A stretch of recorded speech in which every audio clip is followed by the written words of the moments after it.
Cool. All righty. Let me make sure we are good to go. We got good sound. We got good quality. How are you guys doing tonight? How are you doing? Man, oh man. So, we got Vlogmas and all this other stuff going on today, this whole month, right? And I haven't been vlogging. I haven't done anything really right now. I'm going to vlog tonight and talk a little bit about it. But hey, welcome to Podcasters Live, where we help podcasters understand the importance of going live so that they can advance their brand, but more importantly, they can grow their audience. So tonight, how many of you have had storage issues?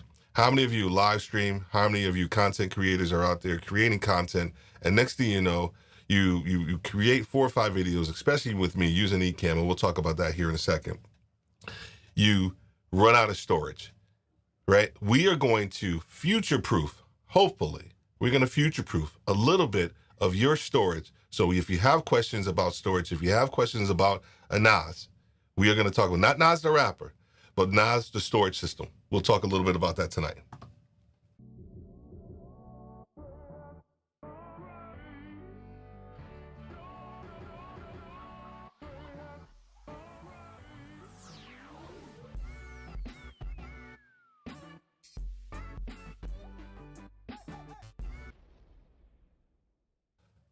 So you create a whole bunch of videos, right? And you go live, and next thing you know, you have no storage space on your iMac or your SD card or whatever it may be, right? So one of the things that I came across probably about, I want to say maybe about 6, maybe 8 months ago, maybe later than that, was this idea of a NAS, right? And it's a network attached storage. And what we'll talk a little bit about is how to set this up and why is it important? Why is it important for you as a podcaster or somebody who actually does a lot of live streaming and content creation for you to actually create something like this in your office, for your workflow, for whatever it may be, because it will take so much pressure. The goal for me was to take pressure off of my off of my Mac Mini. So tonight we have this gentleman, my guy. Oh, I should have changed your name, Victor. My bad. It's Victor at BasicNAS, from BasicNAS, and he's going to be here tonight, and we're going to be talking more about how to create a NAS and what does that look like. And we are actually going to be doing this live. So everything that we talk about tonight, everything that we actually kind of go through for the most part is going to be live. I already got a couple of pieces set up, but we wanted to kind of do this live and actually have a really good conversation. So as we move forward, I want to introduce my man, Victor from BasicNAS. How you doing, dude? I'm doing good. How you doing? I'm doing well, man. I'm doing well. So here's the thing. I met you. We met in Vlogmas, right? Not Vlogmas. Lita. We met in Lita, and I failed to change this. So this is what happens when you go live, right? But this is what happened, right? So when I met you, right, and this is actually in your name on Facebook, right? So it is which one is it? It's C-Sean. So before we get started about who Victor is of BasicNAS, I really want you to talk about that, because when I met you and when you were talking to me about that, I actually thought it was actually really cool. So for people to understand that.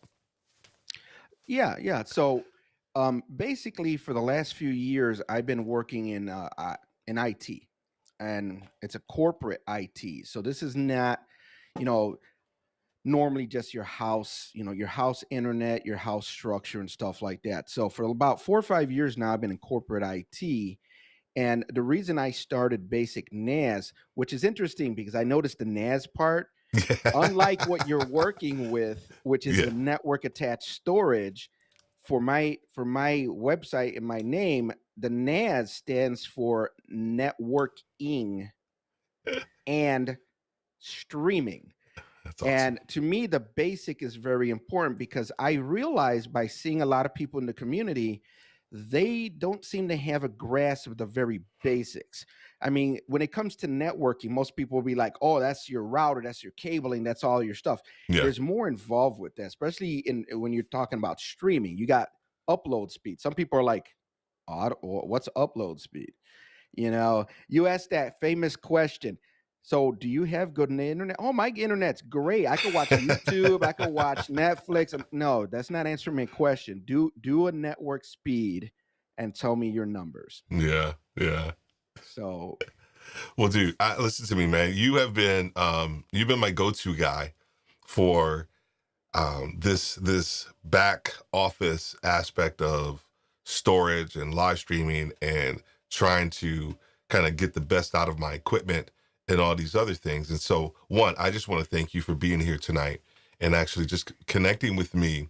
I think we had talked about this, I want to say maybe about maybe 3 weeks ago, right? And I was like, dude, something like that, yeah. yeah, I was like, dude, I'm getting NAS, and then I just peppered you with like tons and tons of questions.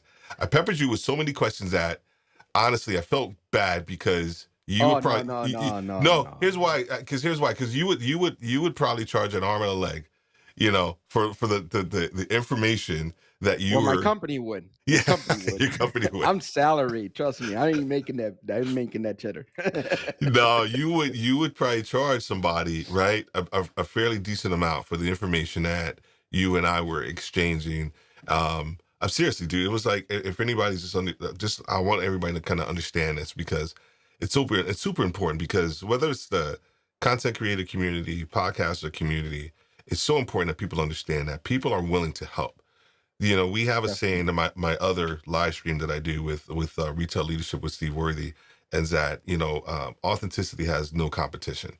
And I firmly believe that there are so many people out here that are super authentic, and there's no competition. And you are one of those authentic people, man. That we connected on with Lita, and then we've just kind of stayed connected. So thank you for being here tonight. I appreciate it, man. Oh, thank you for having me. And like I said, the key word is community. Yeah, You see, it's a community of like-minded people, whether it's like-minded 10% or 100%. All of us have similar interest, not maybe the same goals, but similar interest great. in a lot of things. So it's a community, and you help me, I help you. We both get something out of it. I mean, Yeah, dude, you've been killing it with Ecamm, man. I didn't even go through. I didn't even go dude, through this let me idea with. Let me and let me say this real quick to everybody that's listening because I got super excited to kind of get started with this, right?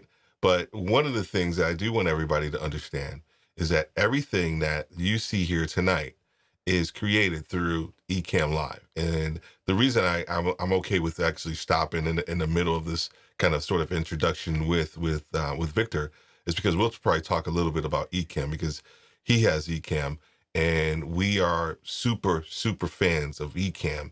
If you are thinking about live streaming, if you're thinking about understanding how to create a high quality production process with your live stream, I'm telling you what, I've tried them all. I've tried them all. I'm not knocking anybody. I'm not saying anything about anything else, but I have landed and I've been planted with Ecamm and I love it so much. And so I'm also an affiliate. So if you're thinking about trying out Ecamm, let me know and I can shoot you over the link as well. So talking about Ecamm, man, we'll get into NAS here in a second and start doing right, some right. unboxing probably shortly. But how have you found Ecamm for doing your live stream? Because you go live pretty much every day, man. And Well, one of the that's the thing. yeah, Yeah, yeah. So what a lot of people don't probably realize is, and it's funny when I tell them this and they think I'm lying or I'm crazy. I'm not even a Mac user. I no, literally bought a Mac just to play with Ecamm. Now, I yeah, think I purchased my Mac in April. So I bought my Mac in April. It was like a couple months after that where I just dropped the hammer and I actually got the subscription for Ecamm and everything. And I've been playing with it almost on a daily basis. So I stream multiple times a day because of the group. So I'll stream in one group and then 5 minutes later I'll stream in the other group and then the other group. Besides my channel, like once a month, I think I'm planning on doing a live. But the funny part is I hear so much, you know, online and in the real world, and I mean real world as just my everyday living, right. where everyone's like, well, I don't know how to use a Mac. I'm like, it's a computer. You download the software, you're using the software. Yeah. 90% of what most people do on a computer is web based. Mm. I use Mm. Chrome to check my email. Guess what? You could download Chrome on a Mac. Yeah. Yeah. So yeah, so between the M1 Mac Mini, and that's the funny part, base model Mac Mini M1, Yeah. I am trying to make this thing cry with Ecamm. I Yeah. don't know if you saw one of my other videos. I Oh, you had literally brought 16 in like cameras? 16 16 cameras. cameras. Yes, I saw that. I saw that. I was pretty stoked. And I was like, this dude. I listen to me. I have one, two, three, four. So I'm like, this dude got 16. I mean, you think you're doing something with your little, I mean, I could probably bring in 5 with my phone or whatever. But And I was here's the super thing. stoked. Not only 16 cameras, but only 3 tops 4 of those 16 are actually directly connected to my Mac Mini. Everything else That's is right. network based. And that's where I say networking is important. Understanding how your network works, understanding what you could do with your network is very important, because I got network attached cameras. I bring in 3 other computers Mm, that have cameras connected to them.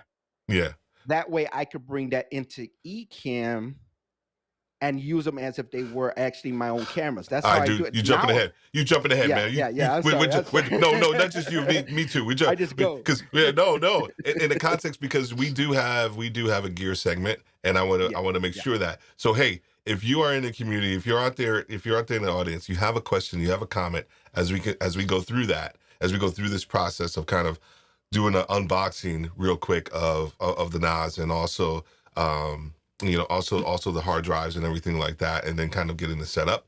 If you have a question, or if you have some measure of expertise, right, that you want to share and your thoughts about this as well, please do not hesitate. This is why we go live, and this is why we actually do this process, because for us in the community, especially in the Podcasters Live community, we want to grow. We want to share, but more importantly, we want you to make sure that you actually have the tools and the and the resources that are going to make you successful, one as a podcaster, but also as a podcaster that actually wants to go live as well. So I want to say hello to a couple of people. What's going on, Corey? So Steve, what's up? Looking forward to this. So he's been looking forward to this a little bit all day. So no pressure, Victor.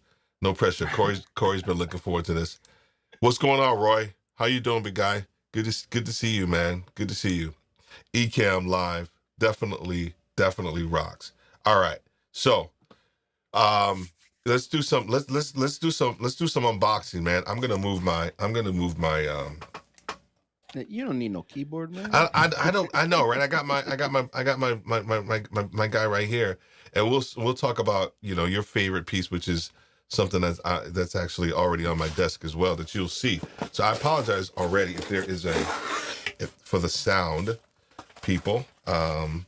This is right now. This is one of the.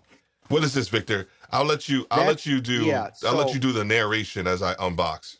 Oh, okay. So this is good. It looks like this is one of your hard drives. Now, here's what you need to understand. Not every hard drive is built the same. What does that mean? What I mean by that is you have hard drives that are not like you have. Not only do you have your mechanical hard drives and like your solid state hard drives, you have hard drives that are specifically designed for computers. You have some that are designed for servers. You got some that are designed for video camera systems, like security systems. And you have some that are designed for like any little thing. So you don't just go to like Best Buy and buy any hard drive. You need hard drives that are designed for network storage. And there's this large selection of those too, but you want to make sure you're getting the proper hard drives. You don't just get any old hard drive. Not that they wouldn't work. Mm-hmm. That's not the proper hard drive. Right. So and I'm glad you said that, because one of the things that took me, and it didn't take me long, but it took me. I apologize once again for the sound of the unboxing and the packaging, things like that. One of the things that I wanted, and what I bought was actually two um, 4 terabyte.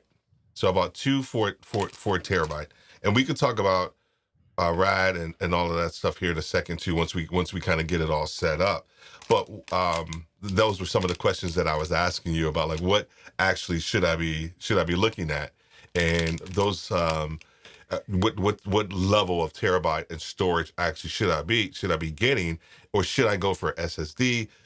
Talk a little bit about, like, from the hard drive piece compared to what we're going to be looking at, where you can actually put the solid state actually in there, and the different comparisons real quick. All right. So basically, the biggest thing you need to take consideration is, let's say, for example, you went with solid state drives. Your network is not going to communicate at those kind of speeds. So you got to remember that depending on how your network is built, it's going to be limited to communication speed. Solid state drives could communicate at a lot faster rate than mechanical drives. So what you have right now are two mechanical drives. That's standard. So if you spent the money on solid state drives, this is kind of like the overkill. It's like buying that Ferrari, but you live in the city and you can only do 25 miles an hour. I That's mean, a great analogy, dude. That's a great analogy. I love so it. yeah. So I mean, and not only that, like I said, these are special drives. They're built for the NAS. So they are built to basically take a little bit more punishment, run 24/7, all kinds of things. You throw in a regular hard drive, you run the risk of that hard drive dying prematurely because it's not designed to work in the same way. So you want to Yeah. make sure you're really matching the right hard drive. So let's go ahead and back up before we unbox this one. Let's go ahead and back up and actually talk a little bit about the NAS, right? And I think you and I were right before we came on, and I may be doing this for effect a little bit, people too. So I am. But we talked a little bit about the difference in, you talked about network attached storage, and then the NAS from a kind of like a basic standpoint. Could you talk a little bit about the differences, and then who actually needs to kind of use something like this? I want to say anyone, well, honestly, any business is going to have some type of off device storage, whether it's a NAS, whether it's a production server. You're not, any business or company is not going to want to save all their documents, photos, video, whatever, locally on your computer for multiple reasons. Your computer dies, your information possibly is gone. There Mm, is really not a lot of protection for that. And I mean, the other thing is too, computers. Let's say you have a certain amount of space on your hard drive. Let's say you got a 1 terabyte hard drive inside your computer. Microsoft recommends, and I know Apple's different, but it's still kind of similar with the specs. I believe it's 85 to 85% of the hard drive is the max you're allowed to use. I see a lot of people use 90, 95% of their hard drives. Once you get past a certain threshold, it starts bogging down your computer, it starts slowing down your computer because your computer actually uses anywhere from, I think, 10 to 15, maybe even 20% of your hard drive to help with thinking and processing and moving information around. So the least amount that you keep on your computer, and that's the key word, keep on your computer, the better, because you want to make sure if anything happens to that local drive, you don't lose your information. And at the same time, you don't overfill that local drive because it will affect the performance of your machine. yeah, and I think one of the things that people fail to realize, and kind of understand, is about, for me, it is about performance, right? It's about the upload and the download speed that I think a lot of people aren't really thinking about when they actually, whether they're actually kind of recording, their audio podcasts, right? Because that doesn't probably take up too much bandwidth. But when podcasters start to move into live streaming, right? Understanding how much storage like it takes, Oh, right, for a video, dude. Like, So when we, you and I, we both use Ecamm, and so we're talking about like using Ecamm. I mean, I've done a live stream, and next thing I know, it's like 4 gigs easily, And this is the easily. thing. This is the thing. Just like photographers know this, videographers know this, photographers know this. And here's the thing. The higher the quality, that you're trying to produce, the more space it takes. Yes. And this is where your network comes into play too, because everybody wants to stream in 4K. Everybody wants to stream in 4K. But here's the problem. Me personally, I have a 10 meg upload. You need about 40 or 50 upload to stream in 4K properly. Mm. I have 10. Mm. I'm pushing it with 1080p at 60 frames at 10, Yeah. at 10 megabits Yeah. upload. And because I also record at 1080 60 frames, I'm not going to eat up as much hard drive space as someone recording in 4K, because that 4K, the higher the resolution Yeah. and the higher the frame rate, the more storage you're going to eat up. So anyone that just must have 4K everything, you better have terabytes on top of terabytes on top of terabytes of storage. Yeah, I think that the for me, one of the things that I've learned on this journey, and I promise you we're going to get to the unboxing in a second, guys. It's only 7:26. One of the things that I've learned as we've gone on I've gone on this journey is that the higher the your ability to record in, right? 1080p, and then now 4K, and then of course some cameras are 6K, 8K, yada yada yada, on and so forth. I'm not that guy.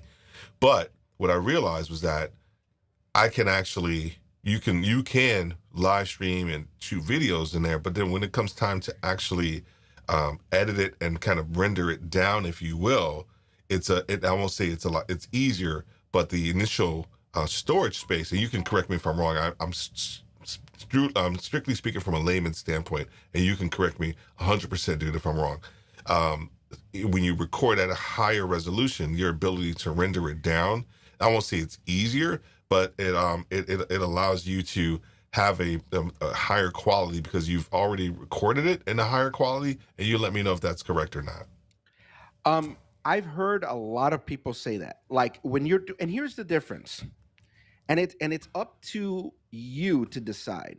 But if you think about it, let's say in a streaming standpoint, Yes. If you record the local copy in 4K, but set your streaming at, let's say, 1080p, Mm-hmm. that would help with your stream, especially if you don't have that real powerful like internet and stuff. But then when you get that recorded copy, it's at 4K.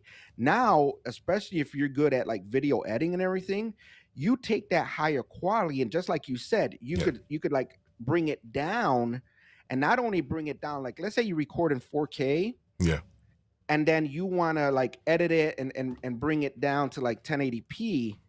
Now there's so many tricks you could do. I've heard of people. Yeah. I've heard of people actually recording in 4K, like all their like 4 different cameras. Mm-hmm. Even though you might see one, the recording's doing like all their 4 cameras, because they'll like put it up on the screen and record this.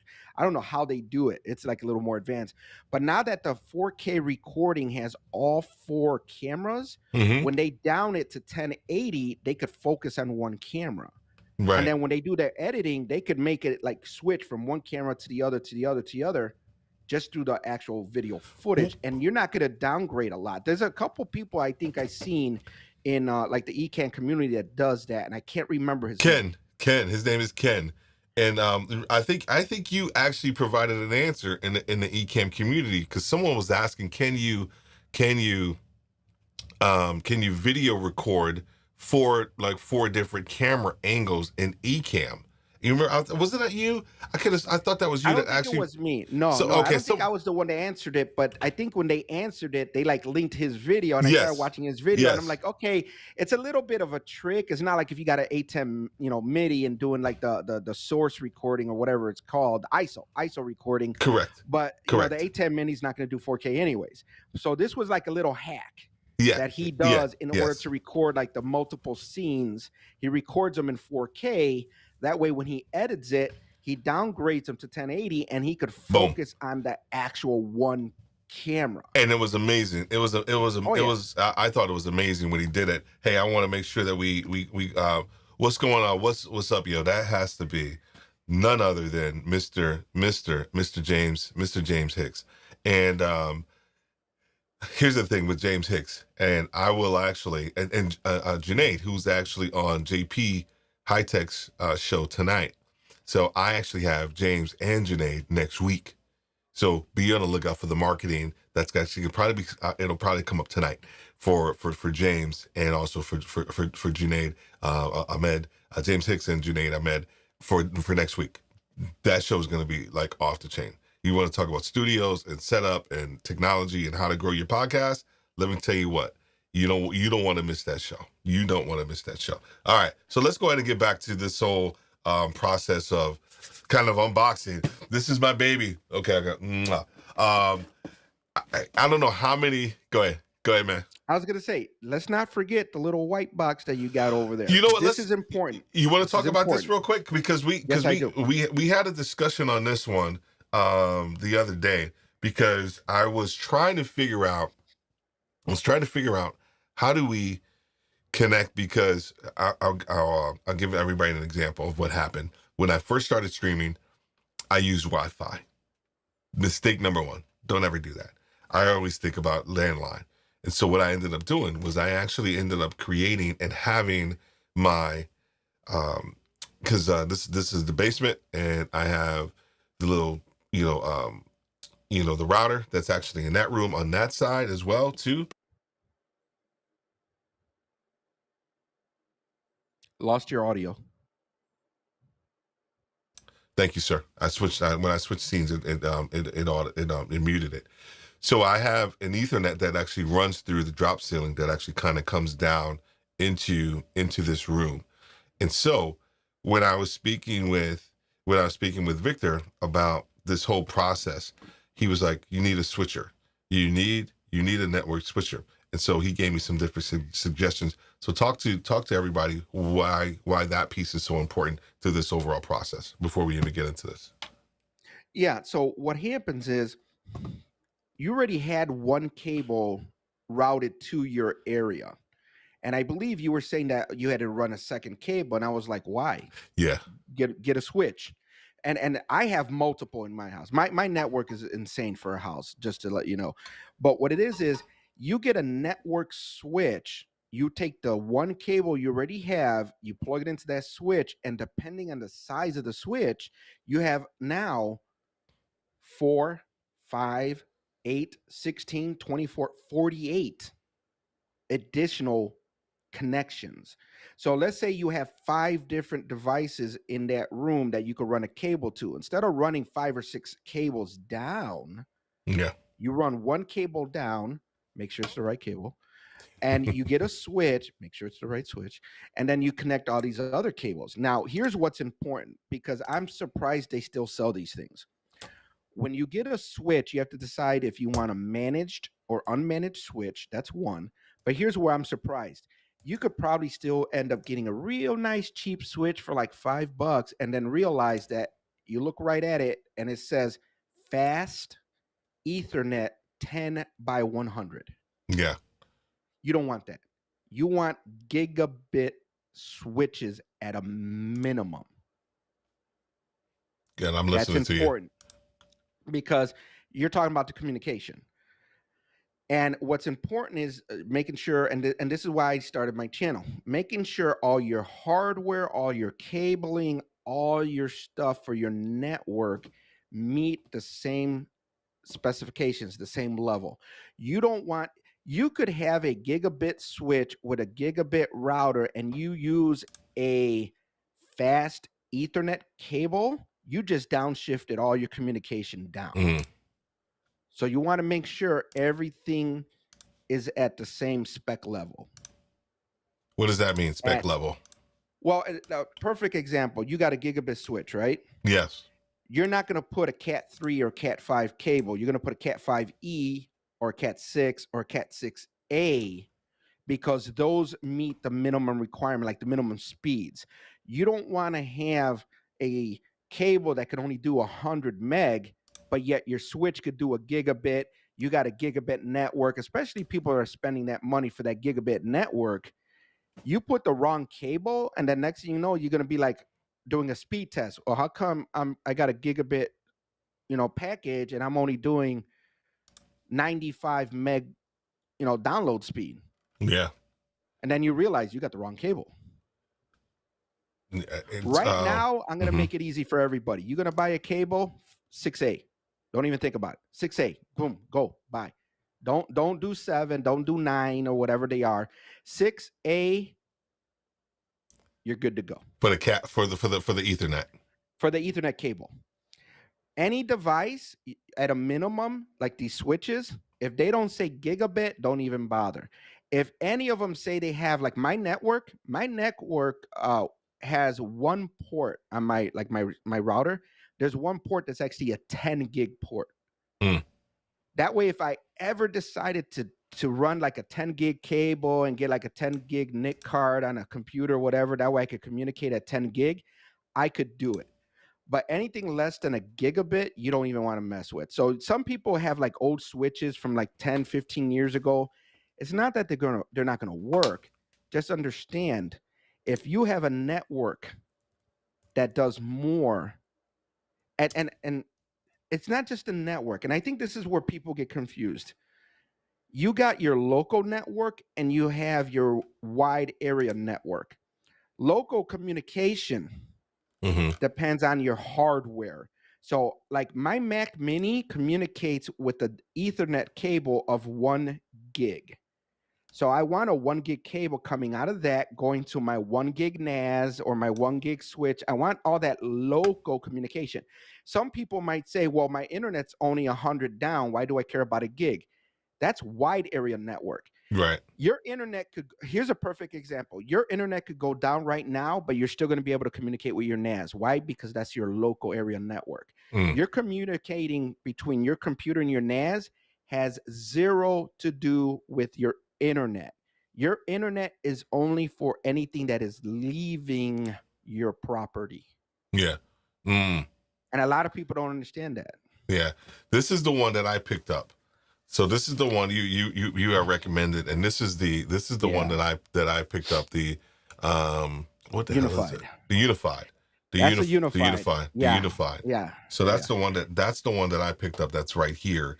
And I before the show, the only reason I got my keyboard was because I was typing some stuff.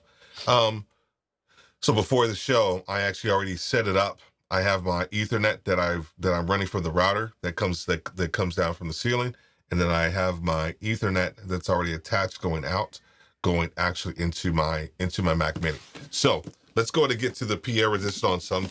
And I know everybody's been waiting for this one. And I apologize. And then what model did you get it ready? What model did you get? So I got the Synology DS720 Plus.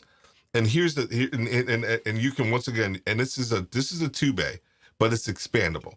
And so exactly. So and you can correct me. And if anybody wants to know a little bit more, if you have any questions, please don't hesitate to go ahead and ask us, or put your comments put your comments in, so we can make sure that we read them.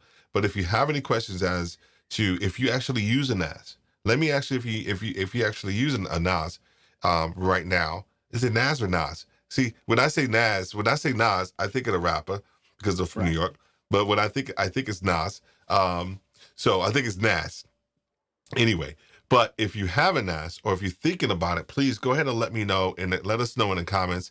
Let me know what your thoughts are. And then, Victor, I'm going to explain a little bit why I chose this, and you can probably go ahead and expound upon this once I start to actually do the unboxing.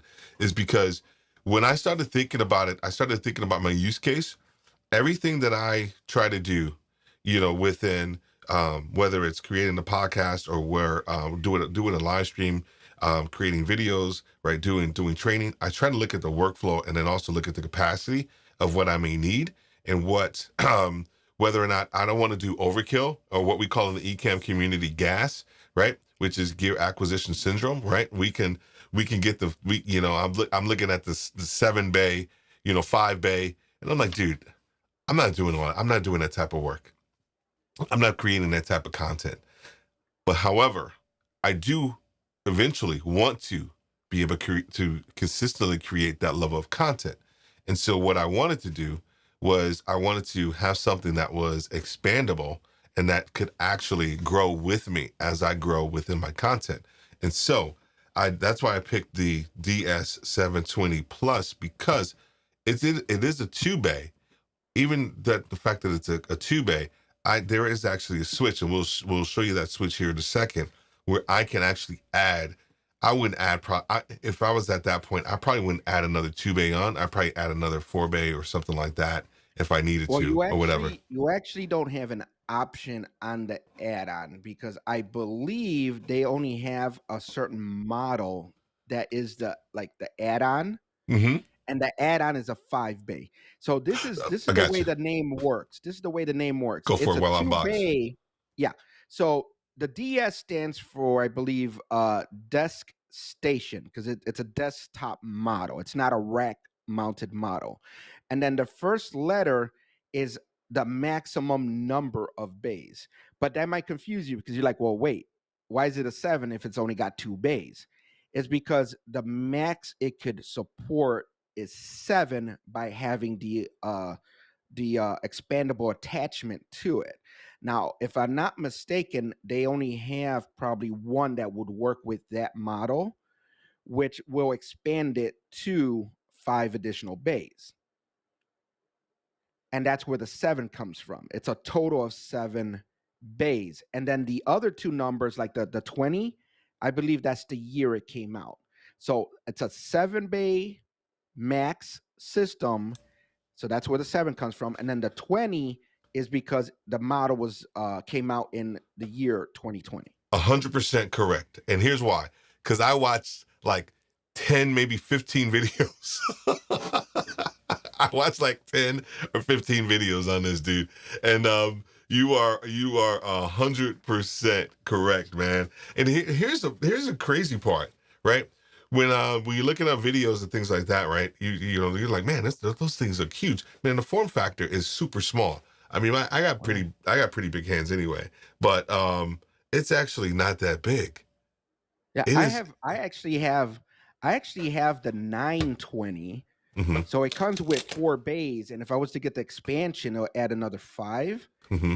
And the unit is actually sitting in one of those little cubicle things behind me. So I got like this little from like Target, the little cubicles. They're like 13-inch by 13-inch square little cubes. Right. I got my 4 bay NAS sitting in one of those, and I actually have books and everything sitting next to them. So that's not even taking up the whole 13-inch by 13-inch little cube. Yeah. It's like can I say it? This is like super cute. This is oh my God. But you Like, gotta say it in that. You gotta say it in a deeper voice. yeah, You know, this like, is super cute. This is super cute. This is super cute. This is super cute. James, he's loving the conversation. Thank you, sir. And James, do you have a NAS? Let me know if you have one, and if so, I want to know how. I want to know what size. I want to know, do you have a NAS? I'm gonna stop with the whole size thing because it's going crazy. Let me know if you have one, sir.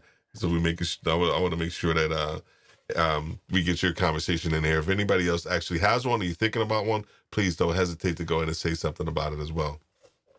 All And right. one of the things I like about this model you picked is because of the fact of you thought about what your needs are currently, but you also took in consideration the expandability. Yeah. Because a lot of people are gonna be like, oh, you know what? I only need 2 bays, and they'll get like the DS220.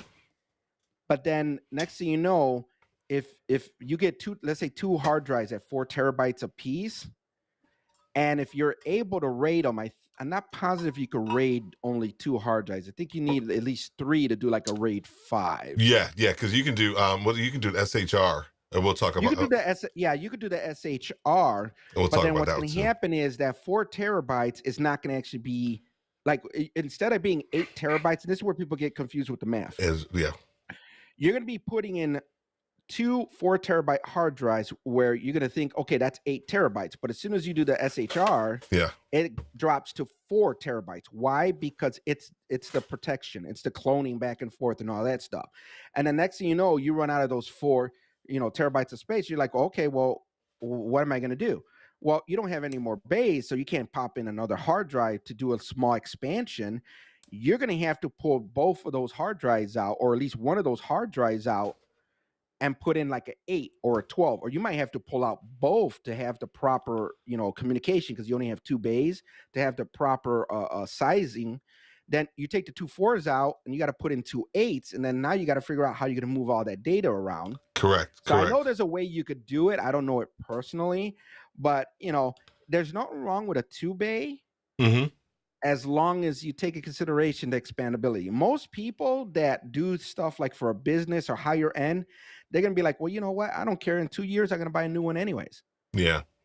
That's not me. My Synology NAS is going to stay with me for about 10 years or something. When it gets to the point where it's a turtle, I might get a new one, but there's no reason for me to buy something thinking that in 2 years I have to replace it. No, agreed. And then let me make sure we got here. And James says he has multiple SSD drives for OWC plus a 10 terabyte external for short term. Good, man. Excellent, man. So let's talk a little bit about before we put these puppies in and probably get her fired up, because here's the one thing that I wanted people to just understand, and what we will leave off with is and we're gonna save this setup for another live stream, meaning that we're gonna probably go online and actually go ahead and show you all of that stuff as well too. But what we wanted to do was to actually kind of talk a little bit about the back here and what all these ports and everything what that means, because I think that's also an important part that I want people to kind of understand. So you have the 2 Ethernet ports as well. Do you want to talk a little bit about that, and then the expansion piece as well? Yeah, a lot of times if you have a device like this that have more than one port, it depends on your configuration, your setup. You could use both ports, and this is where things get a little bit more like technical, and I try to avoid things being more technical because I know there's a lot more people out there way more technical than me that could explain it better. But basically, if you utilize both ports, there's a way, if you get a decent switch, and I believe the switch you bought could do this, but again, this is getting advanced.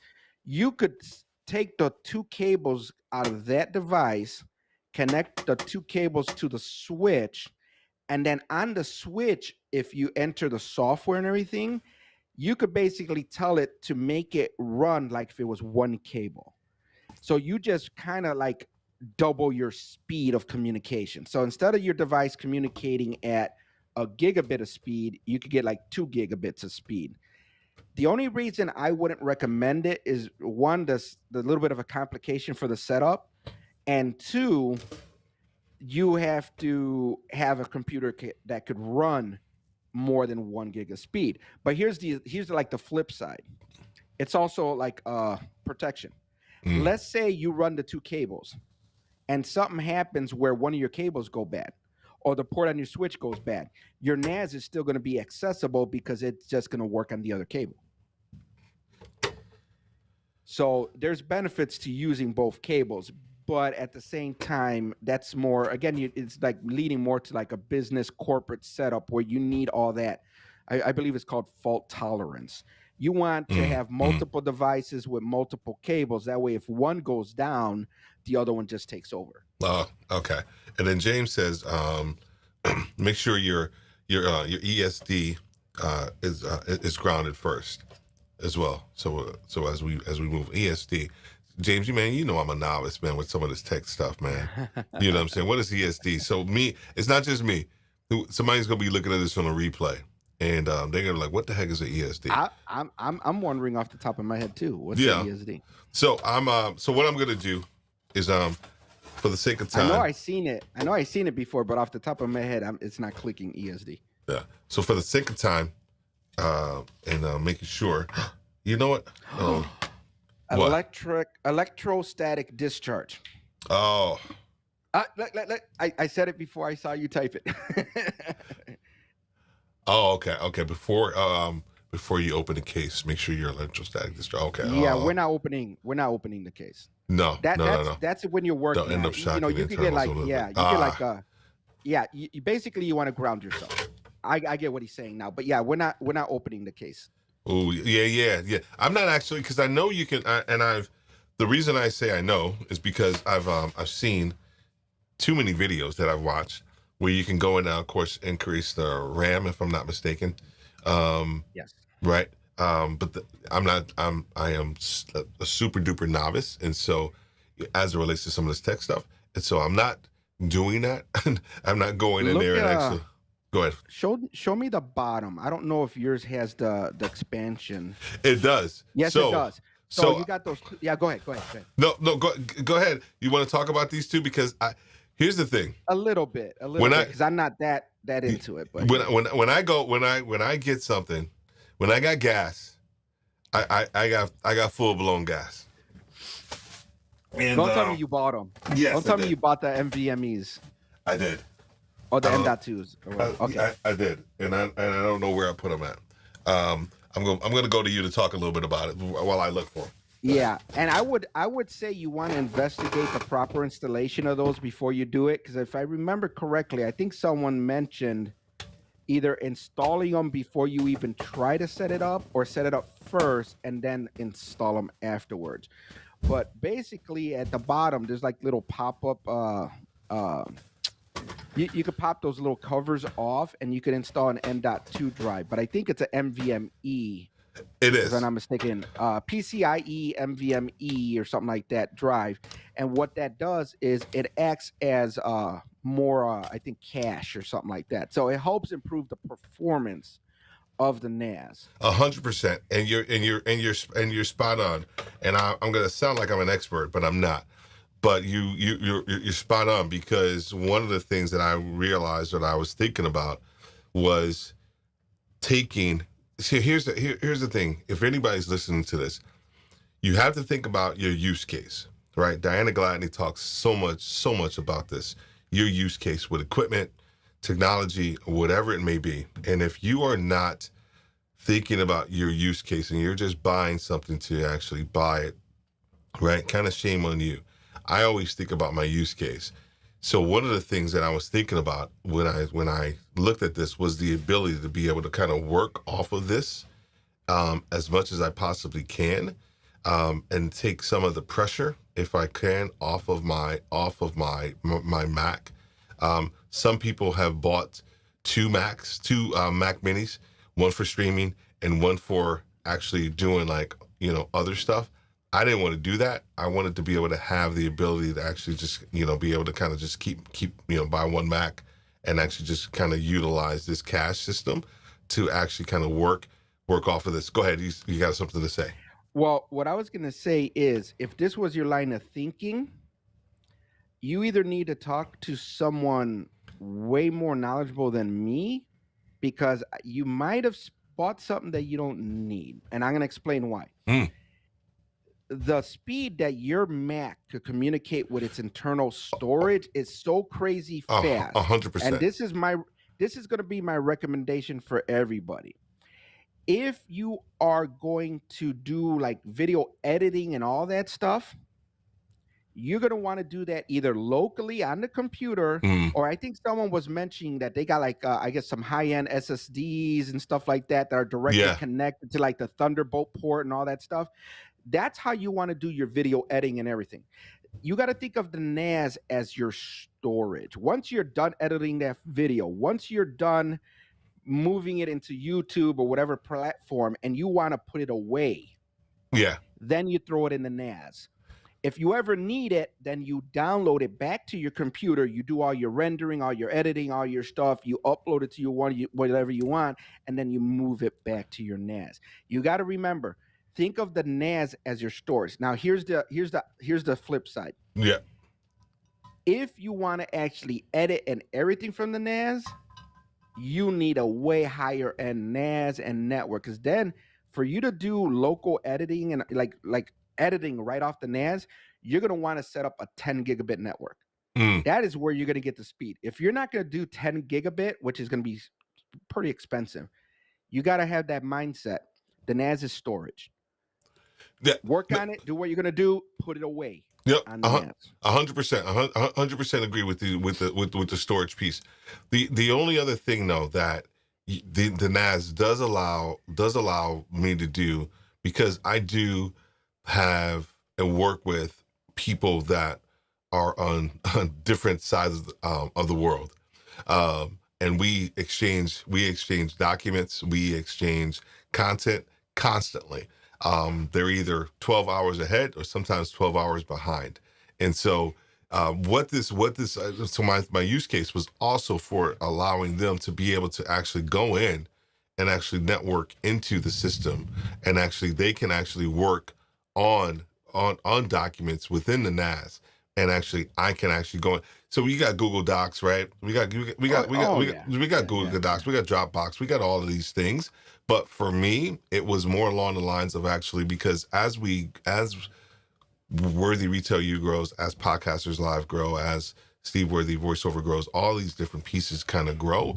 My thought is that how can I help those people who I'm going to, from a team standpoint, provide something as well. Storage, 100% agree with you, but also just providing them a platform where they can actually kind of come in, and in real time, actually I can go in there and actually kind of pull the files too as well. So I hear what I completely what you're saying. And so here's where, now that you said that, you got to add this other part to that.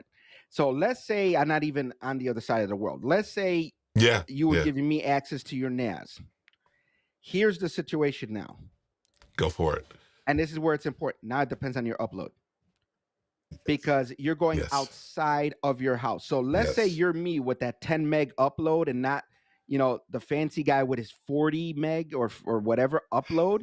Or let's say someone that's got that amazing gigabit up and down. Yeah. If you got that cement, I think it's asymmetrical, symmetrical, I can't even remember. If you got that like great fiber internet that could do, let's say, a gig up and down, then me accessing your network to pull that is going to be limited by my download speed, not your upload, because your upload is way higher. So it's going to be whatever's slowest. So if I got a 300 meg download, which I do, I got a 300 meg download, but you have a 40 meg upload, that means your files are coming to me at the most at a 40 meg speed. Right. But if you have a gigabit upload to my 300 down, that means I could pull those files at that max 300. Correct. So it's still going to be limited to whatever your upload and their download, and vice versa when they go back and forth. But if it's something that they're going to need, for example, if it's something that they're going to need to work on extensively, and it's like video and all that stuff, it might be in their best interest. And again, I'm not positive about this, but rather than trying to like work on it while it's on the NAS, copy it to their computer, do all their edits, all their work and everything, and then upload it back. Yeah, exactly. So you might have to do it that way. That way, where they could edit like this out of their local system, and then shoot it back. 100%. Exactly, dude. Man, listen to me, man. And here's the thing. When I typically do live stream, I typically have my Rodecaster Pro in, but I don't, because it was acting up today when I was trying to connect my Sennheiser. This is why my audio sounds a little bit different for those who, and you said it, and you spotted it 100%. When my audio sounds a little different, because I'm using the Sennheiser MKE 600, and it was acting funky when I was trying to run it through my Rodecaster. We're gonna have to talk because I just found out about that, Mike, and I got that gas. I'm holding back. Yeah. I'm holding back, So but I I got that bought. gas, So man. I bought this. I bought. Okay, let's finish up, and we're gonna finish up with gear, because yeah, I can talk about. You and I can talk about gear all day long. All right. So anyway, let's go ahead. Let's go ahead and make sure we connect with everybody. Hello, everybody. I think this is Mommy Lala. This is Lala. How are you doing? Love you so much. I'm super stoked and excited. Thank you so much for the invite to be on your show. I'm looking forward to connecting with you and your amazing community. If you guys have not checked out her name is Lala. We call her Mommy Lala because she has Mommy Guide, which is on YouTube, and she's over in the Philippines, and her channel is super amazing. She does this crafting thing, and and you've seen it. You've seen it. Oh, I've been there a few times. Yeah, yeah. Her crafting. They'll go 3 hours and they'll do some crafting, and a couple of good guys, John Ryan and Jeff Smith. They were actually on her show. They're actually going to be on Podcasters Live in January too. And I know you're going to want to check in on this one. We're going to be talking about gear, and just like, does gear matter? And you and I both know it does. And so we're going to be talking about gear big time. Gosh, coming in so late. I have to really watch the replay. That's okay. It's okay. We are taking our time tonight. We're probably going to be another half an hour or so. But we're going to take our time a little bit tonight. Hey, Vic. This is this. Where is it at? Where'd it go? Hi, Victor and Steve. That's Lala. How are you doing today? And then she says hello to James. Love this talk about NAS. That is my man, Junaid. How are you doing, dude? How are you doing? I'm looking forward to our conversation next week with you and James, man. We're going to talk about tech and how it's helped podcasting, how it's going to help a podcaster. But more importantly, we're going to talk about, the studio setup and making sure that also how they can actually kind of utilize the studio in a positive way so that it enhances their workflow and they can be more productive as well. So I'm looking forward to this. Hey, Steve. Thanks, Steve and Victor. Awesome.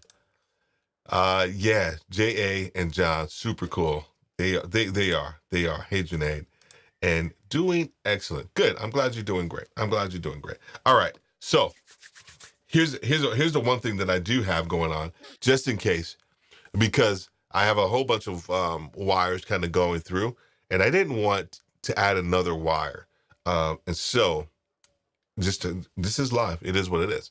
So if this battery goes off, if this camera goes off, I already have backups.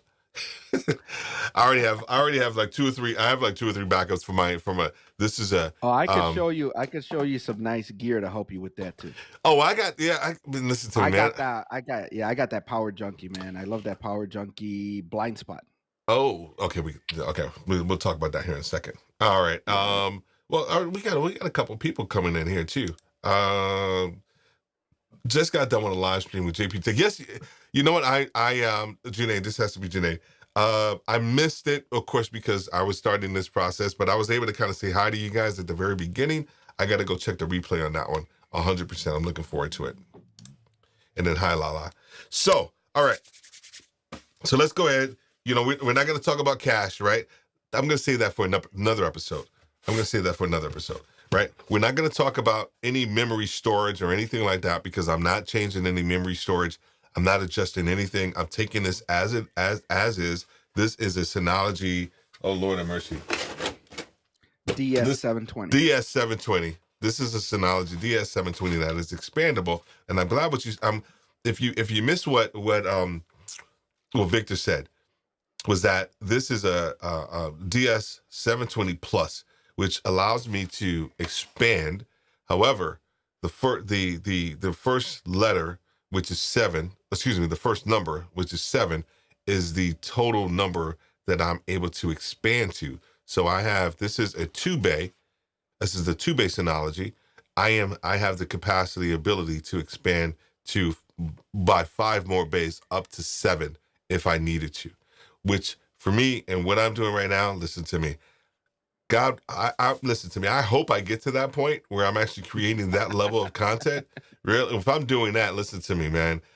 I'll probably have a super duper team that I probably wouldn't even be doing stuff like this. But if I am, that's awesome. So let's go to the point of actually putting the actual 4 terabytes. I have two 4 terabytes of the HDDs that I have, and I want to make sure that Make sure go you for it. handle hard drives. Make sure when you're handling Ooh, hard drives, you handle them properly. The main thing is you this the want to right make way? Is sure this the right way that I'm you're doing good. it? You're good on the edges. You're good on the edges. But what you want to avoid, and I don't know if this is true or just like old school, like don't do this or this is going to happen type thing. You don't want to touch the board, and you definitely do not want to touch the gold tips all the way at the top. So what we have? So what we Make sure have? you handle around the edges. Yeah. Let me see right here. Okay. Yeah, you definitely don't want to touch those tips all the way at the top. But a lot of people claim you also don't want to touch the board. So make sure you're handling hard drives from the edges or the body. Avoid touching any circuitry. And as I look inside, the reason I looked inside was because I wanted to make sure that I was actually going to be setting this up. So they're actually going to be going in like this. And so as I set this up, I need to make sure. Oh, Now, no. did you pop off the sides The first? You got to sides. pop Yeah. off the sides first, My then man. put the hard drive, line up the hole, and then clip it back in. There you go.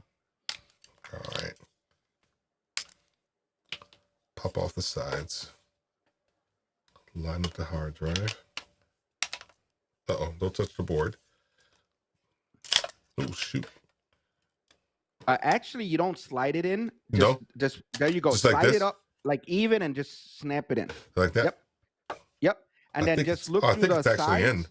Yeah. Yeah. Now look down the sides and make sure the holes look like they're lining up with whatever holes are in the like the tray. And then you just pop those little plastic things back in and it holds it.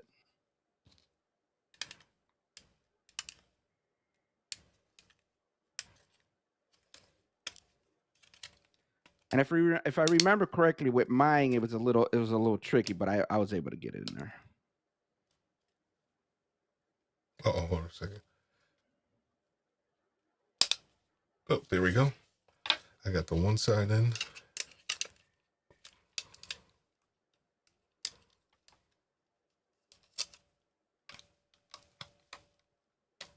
No. Oh, don't touch that. All right, so that's one end. And pop off the sides.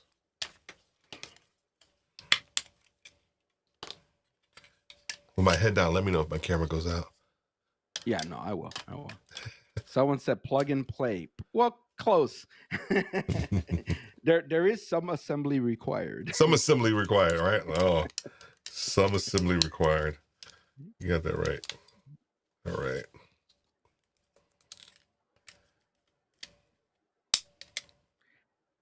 And what's kind of interesting, I don't know how strong these locks are, but let's say you got a family, you got kids, and they like to push buttons and pull on things. There's little you should have got some keys. So when you put those in and drop it down, you could actually take the little goofy little key and you can lock them. That way someone doesn't accidentally pop out the trays. Yeah, it's like those Kensington locks. Safety. Yeah, like those little Kensington locks and stuff like that. All right, so now here's another trick. You're not going to be able to push the hard drive in 100%. That's normal. You're going to put the hard drive in and it looks like it's going to probably be sticking out a little bit, but as soon as you push that handle down, it should like push it in that extra little, millimeter, centimeter, or whatever measurement it is. All right. You just got to be careful you're not forcing anything. Not force it. All right. So here we go. That's the one. And I thought we go. Try to get a little closer. Okay, so someone actually answered the part about the board. So the board is coated, so there shouldn't be a problem touching the board. But I still believe people don't recommend touching the gold tips. But again, that might be just like people saying stuff like back in the day. Yeah, yep. It was good. Plug and play. Thank you, Junaid. There we go. Excellent. So, bada bing, bada boom. Boom. Look at that. All right. So here's the thing. This thing has a little heft to it now. Because of the hard drives, yeah. Yeah, has a little heft to it. So imagine a 4 bay, 5 bay, 6 bay, woo! 18 bay. So man. So this is interesting because right when you kind of get that, right? There is going to be a little heft that's added to it, but this is pretty stout. This is a pretty stout piece of equipment. And just to let you know, this is not going to live on my desk. This is not going to live on my desk. This is actually going to live over here in this part of my this part of my office or whatever, in the studio area too. So, but this has a little heft to it, man. And it's not light. And here's the thing to think about. Remember, this is networked. You could put that anywhere in your house. You could literally put that thing right next to your router and just connect the cable straight to your router. Yeah. And you're done. It doesn't have to be connected. I mean, there are benefits if you connect it like directly to your computer. So let's say, for example, and I don't recommend this, but let's say, for example, with the Mac Mini, it also has Wi-Fi. So let's say you're using the Mac Mini on Wi-Fi. You're not utilizing that data cable. So you could literally run the data cable right from the back of the Mac into the NAS, and you could work off it that way. That's true. But with us, we know we don't want our computers on Wi-Fi. No, we don't. All right. So, good people. I wanted to take you through. This is 8:12. So I wanted to be sensitive of time. This is going to be part one of this process of setting up this NAS. We'll probably, and here's why I want to probably do this in parts, because I think next week, and dude, what's next week? I actually have Junaid. I have Junaid and James next week. So we have to pick a different day. But I want you to be part of this journey with me, Victor, as we kind of set this up, because I think I want people to kind of see this full circle, and understand.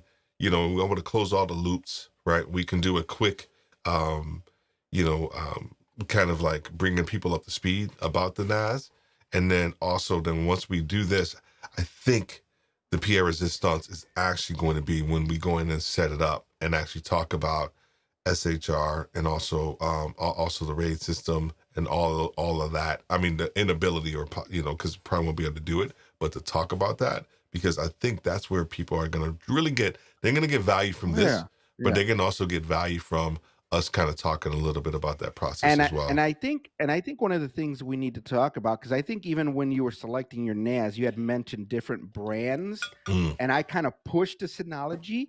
And the reason I kind of pushed the Synology, other than being a major and well-known brand, Synology is the only one that I know of. It's like this, the SHR is Synology technology. It's theirs. It is. And to me, that benefit of the SHR is amazing. Yeah. And so real quick, SHR and RAID, because I do want to do a very quick overview, and then we're going to get into gear, and then we're going to close this puppy out. Gotcha. So when you're doing there's multiple RAIDs. You got RAID 0, you got, I think, RAID 5, RAID 6, RAID 10. The thing with RAIDs, to the best of my understanding, is all your hard drives have to match 100%. So they not only do they have to be probably like the exact same mechanical hard drive. They like right now you got 4 terabytes. I think to do a RAID 5 you need 3. Correct. And then if one hard drive dies, correct, you just got to replace it and it's going to rebuild. If you do something like a RAID 6, I believe you need a minimum of 5 hard drives. And if one dies, you're fine. If a second one dies, you're fine. You just got to replace them. But the problem is they all have to be the exact same size. Yeah. With the SHR, if I said that correctly, SHR, Yes, you got it. the advantage is you could start with one hard drive, and let's say you got the 4 terabyte, and then you buy an 8 terabyte, you throw it in there, it's still going to work. Yes. Where if you had a RAID 5, it's going to be like, no, you can't do this. But it's going to figure out the size, and it's going to compensate. Like with mine, I have a 4 base. So I only have one 4 terabyte. I could buy an 8 right now. It's still going to work, but I'm going to lose a little space until I throw another hard drive. So if I throw another 4 in there, it might compensate and equal it out now, because now it's like an even number. It's 16. It'll split it up. Yeah. That's the advantage, and I believe Synology is the only one that has that. I agree. And here's the thing, man. If you're listening to this live right now, but also if you're listening to this on a replay, we are going to go in depth and talk a little bit about this process from SHR and the RAID system. And it's a RAID. It's RAID. It's the RAID system associated with having one of these. From a functionality standpoint for your workflow and for your system, but also talk a little bit about how you can actually take advantage of possibly investing. Because the one thing that we all understand when we start talking about live streaming and we start talking about podcasting, there is a financial investment that you make where a lot of times I don't know the percentage, but I want to say it's pretty high. A lot of times when you're starting out, when you're making these technological changes and advancements, you're not seeing a return on investment with what you're doing, because a lot of times podcasting is a passion project. Live streaming sometimes is a passion project that a lot of people, are actually myself included, we're turning into a business, and we're also turning into some measure of revenue stream. But there is a cost associated with this, and we'll talk a little bit about that, because the investment that you may want to make may not fit your workflow. It may not fit what you want to do. So that is probably going to be part 2 of what we talk about in conjunction with kind of the RAD system and also the SHR. All right. So let's move. And I didn't have it set up, but I don't care. Let's go ahead and move into gear for a second. Let's go and talk about, because at the bottom of your ticker, and I ask every guest this. I asked James, and I think I asked Junaid. I asked everybody that's going to be on Podcasters Live, like, what's their favorite piece of gear and why? And before you do that, I'm going to see if I can pull this up real quick, because I think this is actually pretty cool, because there we go. I can't do it. There we go. So I do this with every guest that I have on the show, and you are no exception. And I don't know if you can see that or not. I don't know if you can see that or not. So Yeah, this is, I see it. I see it. And I love that picture. Yeah, because I do drink too. coffee. I drink coffee like crazy, man. Me too. But here's what I do for my Stream Deck, and the reason I say Stream Deck, because I know that you're going to talk about it. So I just wanted I wanted to show you a little love, because for everybody that I have, and I do, if it's a solo show, not solo show, but if it's just me and one guest, then I put their picture up there, because every time I need to switch to them on the Stream Deck, guess what? All I got to do is what I'm doing right now, is actually hit their picture, and there you are. And there you are, man. So, and I thought that was, I don't know. I thought about that as I was setting up my Stream Deck, like probably 4 or 5 weeks ago. But what's your favorite piece of gear, and why? All right. Now, I know when you asked me this, I said it was the Stream Deck XL, Mm-hmm. because that, not only is it my favorite, one of my most favorite piece of gear, that's the particular model. But let's not get it twisted, because Victor don't play. I also have the 15, and I also use the phone app. So right now, and I can't play with my cameras like you right now, so I can't show you like through one of my other cameras. I literally have the 32 and the 15 right next to each other, and I got them both on my Mac. Yeah. So I'm utilizing the 15 key and the 32 key for my Mac now. I'm not even using it on my PC anymore because Victor got like 6 computers and all this other stuff. 'Cause Victor crazy. So your Stream Deck is your favorite piece of gear. I want to say if it's not number one, it's all the way at the top because I'm sorry, it is just too easy to push a button and have the magic happen. And let me explain to you one of the best and most favorite features of the Stream Deck. Yeah. And if you don't utilize it, we need to talk. The multi-action. Yeah. To be able to push one button and have the Stream Deck cycle through multiple scenes, start playing music, start doing all this stuff automatically, to me is amazing. Yeah. Yeah. Yeah. I honestly, I mean, I couldn't agree with you. Oh, let me take that puppy off the screen. I couldn't agree with you more because honestly, as people can probably see, that's what I'm using right now. Yeah, that's the XL. That's the 32 key model. Yeah, this is so I upgraded. I had the 15 key, and here's the thing. I thought, I said, man, I'm never gonna need this. I'm not gonna need all of this stuff. I'm not gonna need all of this stuff. This is just too much. It's overkill. This is crazy. We all upgrade. We all upgrade because I started with the phone app, and then I got the 15 because the phone app is 15, but it's the phone. It's not. So I want to, I want to push buttons. So I got the 15, and then after a while, I'm like, nah, I want the 32. So I'm like, the 15 could go to the desktop, Windows computer. I need this one over here on the Mac, and then I'm like, nah, I want the 15 over here. So yeah, I use all three. Yeah. I literally use all three. Now, see, you're way better than me. This is how I said this with microphones and everything else. Like, no, this is it, right? But this right here has been, as Ecamm talks about everything, it's a game changer. This has been a game changer for my live stream, for the ability from a production standpoint. I can actually just go ahead and hit a button now. I'm switching camera angles, and I'm able to kind of even, my lighting isn't too great, and also I have the Sigma 16. I should probably have something different on this one as well. Probably the 30 millimeter, which actually probably gives us a better angle as well. But I'm able to kind of switch, all of my camera angles and everything from this as well. So, which is actually awesome. Like I said, been a game changer for me. So I appreciate you sharing that. Go ahead. Let's not undersell this device. And I'm gonna explain why. Yeah. The reason I use the 15 in conjunction with the 32, and I'm gonna explain this real quick. The 32 is my Control Ecamm's magic.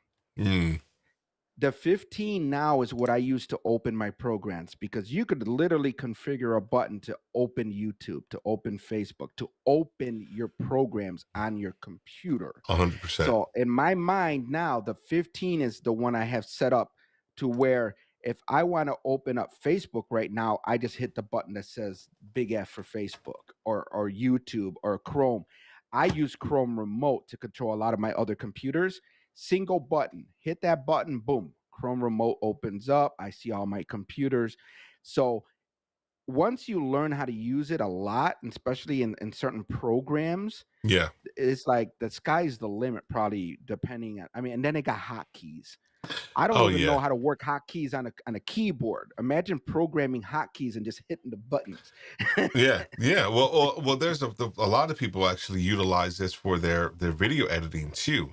So you actually have the ability to kind of go in here and actually create hotkeys, shortcuts, all of that. I was trying to utilize it, and I'm almost there with my podcast editing software, which is Hindenburg Pro. and where I can actually, cut, um, fast forward. I can't really kind of like cut and then spread apart like a certain section, because you still need your mouse to kind of do that. So, but there are certain functions that I can use for Hindenburg Pro when I'm actually editing my podcast. But I've heard and I've seen people actually kind of utilize this Stream Deck for editing their videos and all of that stuff as well too. So, but no, it's been cool, dude. Oh my gosh. Okay, we as I knew would end up. I try to keep these things to an hour, but we go down these The rabbit hole. the rabbit holes, but they're good rabbit holes. And I realized that as we were kind of going through this process, we needed to make sure that we took everybody into consideration as well, and understanding kind of a little bit of where they are, and then also understanding this is just like it was for me. It was a big decision for me to kind of go down this process and go down this route, but there are other people that are probably struggling with that same thought process. So I think next time you and I connect, we'll talk a little bit about kind of the decision making process for that, and then also talk a little bit about definitely SHR and also the rate system. Where can people find you, and how can people connect with you? The easiest way to find me would be at the website, which is funny. I just made the website to play around, but now I utilize it. www.basicnas.live. Oh, nice, nice, nice. See that whole .live thing, man. I bought everything .live. I About had to do the dot live. two, I had to three do the months dot. ago. It was Doc Rock was on with somebody, and as they were talking about .live. This had to be about 3 months ago. Maybe not that much. Maybe it's like 2.5. And as they were talking, I went and I bought everything .live, SteveWorthy.live, Podcasters.live, all that stuff. And sometimes you got to do even more, because I also own that exact same one .com, but .live is the one that I'm like putting out there. Yeah, yeah. So to make sure someone doesn't buy a different one and try to like get people confused, sometimes you got to buy 2, 3, 4 domains just to make sure you own, and then you just have them all route to each other. I bought 10. I bought 10 that day. So you preach it to the choir. You preach it to the choir. They were $1.99 each, and I bought 10 that day, because the other thing I was thinking about was the future, and I was thinking about scaling, um, and if you're thinking about your business or your podcast and all these things, don't think about it just what it is right now. You also have to think about it 2, 3, 4, 5, 10 years down the line, if you're in this for the long haul. And so that was my thought process when I actually did it. I was like, I'm in this for the long haul, man. And so, dude, Victor, listen to me, man. Hang out in the green screen, in the green room for me for a second. I want to thank you so much for being here, for being kind of my NAS whisperer, helping me down this journey of everything that I've been trying to do to help upgrade, you know, gear wise. I feel good, but there was one thing that as I was kind of going through this process of like content creation, I was like, man, I am taking up so much freaking storage, and you helped me with a solution. And I just truly appreciate you for being here and being on Podcasters No Live, man. problem. No problem. And here's another thing to think about. And I know a lot of people think about this when they decide, like, let's say I'm going to go buy my new Mac right now. Some people are like, do I put in the extra $2, $3, $4, $500 for that bigger hard drive? Think of this. You could take that money and invest in that NAS and make that NAS a 4, 8, 30 terabyte NAS Oh, with a lot less expense than buying a 6 terabyte MacBook Pro, because you upgraded from the standard 1 terabyte or 500 gig drive or whatever it is. So just take that in consideration. If you're thinking about buying that new computer, instead of spending that extra money on the hard drive, spend that extra money on that RAM. Spend dude. that extra money on the other components, because storage you could get storage in many different ways. Okay, you already talked. You already dipped into my Kool-Aid for the next for the next one, because part of the reason why my rationale was like, man, I said, hold on. Here's the thing. Here's the thing. If I do this, and because I want to get a MacBook Pro for my birthday, and just because of start traveling and doing things, I would be able to, like, I could still go live and do things on my MacBook Pro. Um, but man, I was like, I won't need that level of storage that I think that I'll need, right? Exactly. If I have the MacBook Pro, and I can still get the performance, right?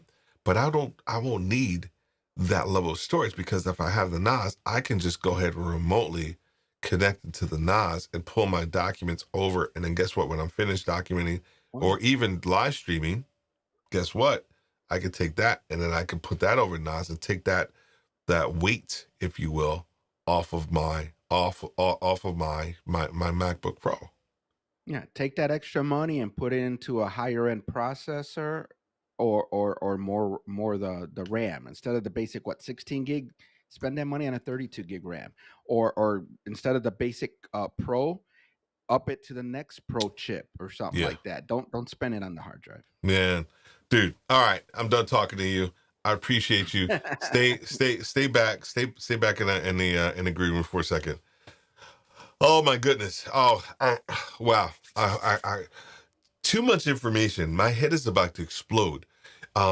Just about, even when I bought this, I knew I was doing something right to kind of future proof my storage, whether it was here locally, but also as we start to expand with Podcasters Live. And here's the thing: it's not just for us; it's also about for you. You as a podcaster thinking about going live, right? You talk about your content creation, you talk about all of your marketing, and if you start to live stream, guess what? That's just another added piece of storage that you are going to end up taking up. And you don't want to have to think about that. You want to think about just creating the content and getting the content out there. As a live streamer, or as a podcaster who's thinking about live streaming, you want to just go in there and start to think about, how can I just create engagement? You don't want to have to think about all this extra storage. Oh my gosh, I can only stream for X number of hours because I don't have the capacity to handle an hour and a half live stream. Guess what? You can still do that hour and a half live stream. Take that storage, or take that file and put it over into your NAS. And guess what? Now you freed up some space. This is what we talked about tonight. This is about you upgrading and making sure that you've kind of future proof in anything that you're doing from a content creation standpoint, whether it's video, your podcast from an audio standpoint, and also live streaming. Because the one thing that we truly understand here at Podcasters Live is that we grow together, we learn together, but more importantly, we podcast together. You got to hit that button and go live. So thank you for being here with Podcasters Live tonight. We'll see you very soon. If you're thinking about being a guest on our show, you can go to www.podcasterslive, and we'll talk to you soon. Have a great night, and God bless.